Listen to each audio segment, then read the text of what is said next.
So good day, Ma'am Ella. My name is Blair Manuel Consuegra, a student nutritionist and dietitian. So today, I'm going to conduct a 24-hour food recall based on your intake last day. So, Ma'am, muna mo mga gamiton, Ma'am, measuring cups, ruler, and some other measurements para ma-determine mo ang imuhang mga kinaon or proper sizes or measurements sa imong food intake. So, may I start taking the 24-hour food recall now? Okay, so kagahapon o yesterday, unsa pinakaon na nimong gi-eat sa lunch since afternoon naman ta karon? Nag-inom ko og water, Okay, water, tapos nagkaon ko rice, then fried egg, og coffee. So other than that, mga unsa man nimo lang ipangkaon pa jud? Murag wala na. Wala na snacks, no more. Ay, wala ko Wala sad. nag-snacks. Then after that, second meal, unsa naman sa like is that your dinner? Dinner. Mm-mm. Hot dog, Hotdog, then pagkahuman, rice, water, also fried egg. egg. Okay, so pag kumana na, wala na kayo snack pa, ma'am? Wala. Okay, so, mga katong morning na sad, Ganun ng morning. ganyan na morning. Nagkaon ko radish, rice, then bola-bola. So, kaning ma'am, kaning water, mga estimate mo ni pila ni ka glass, ma'am? 2 Kaning glasses. Gahapon sa two glass. Ang rice, ni siya, fried rice or boiled rice?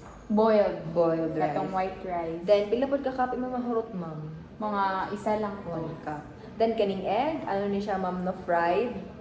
Fried. ang imong egg. Pila ka egg yung nakaon mo? Isa lang. Isa lang. Ang coffee is pila ka cup ni siya, ma'am? Isa lang. Isa lang pod ka cup. So, ano sa niyo na? Sa brand ani niya, ma'am? Sa coffee, katong greatest white. Great taste white.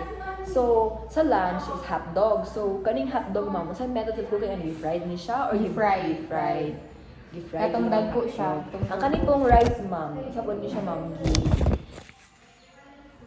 Go. gi-fried po ni rice, ma'am, or kanang gisa, or boiled ra po? Boiled ra gihapon. Boiled ra tanan. So, kaning water is, ay kaning egg, ma'am, katong paniod to na sa nimo, ma'am. Boiled. Boiled Japon siya. Oh. Boiled Japon siya. So, nagamit ka og oil, teaspoon oil. Then, kaganihang morning, kaning imong radish, ma'am, fresh ni siya, katong Ay, fresh. siya. Fresh. Fresh. Yeah, kuan lang siya 5 slices. 5 slices.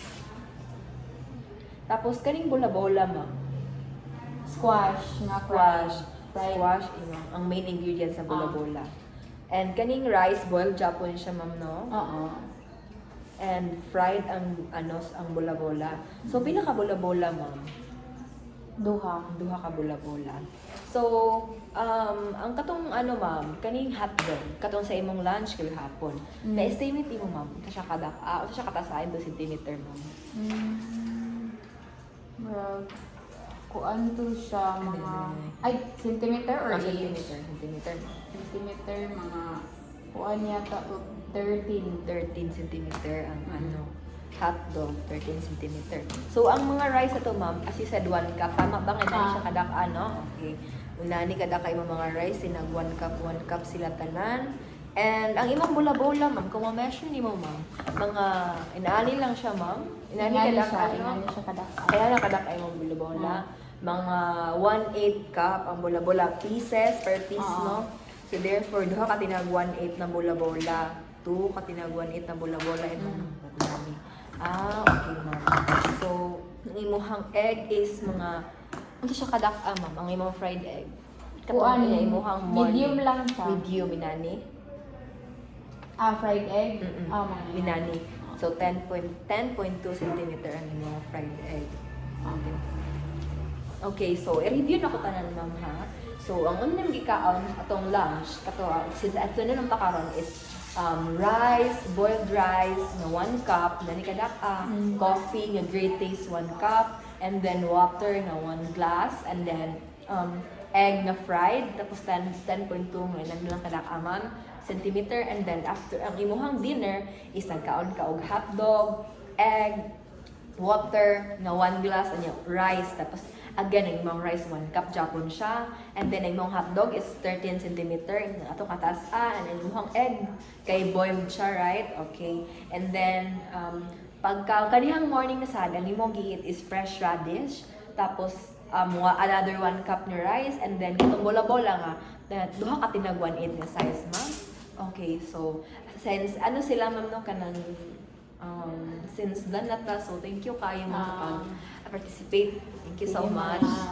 So God bless.